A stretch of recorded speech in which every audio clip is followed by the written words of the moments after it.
বদমাশ লোক যদি সন্ধান পায় তা তো চুরি করে নিয়ে যাবে।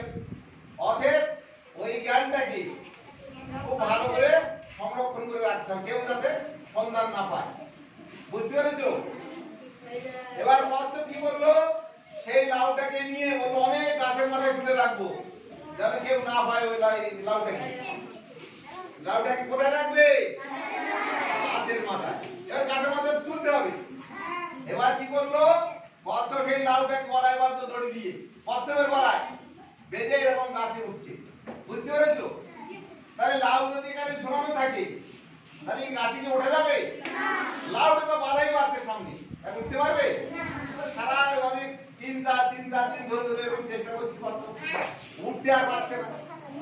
এবারে আর শিকারি দেখলো কচ্ছপটাকে যে কচ্ছপ গাছে ওঠার চেষ্টা করছে। তখন কচ্ছপ বললো, এই শিকারি কি বললো, যে কচ্ছপ ভাই তুমি এরকম করলে তো সারা জীবনে উঠতে পারবে না, তুমি এক কাজ করো, লাউটাকে খুলে পিছন দিকে বাঁধো, তাহলে গাছে উঠতে পারবে।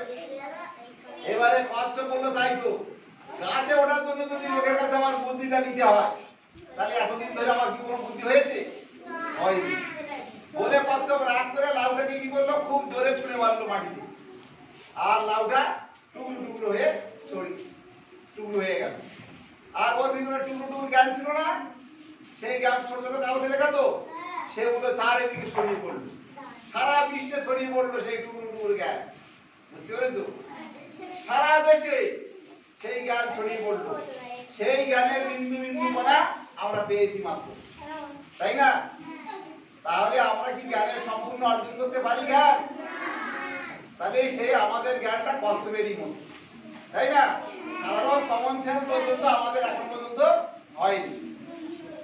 আর আমরা অহংকার করি, আমি অমুক জানি, আমি অত জানি, তমুক জানি, কিন্তু আমরা জানি?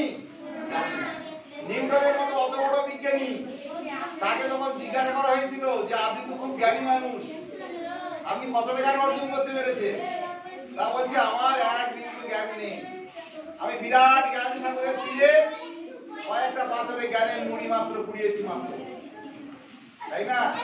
তাহলে এরকমই হয় আমাদের অবস্থাটা। সবাই বুঝেছো তো? গল্প ভালো লাগলো তো তোমাদের? ঠিক আছে।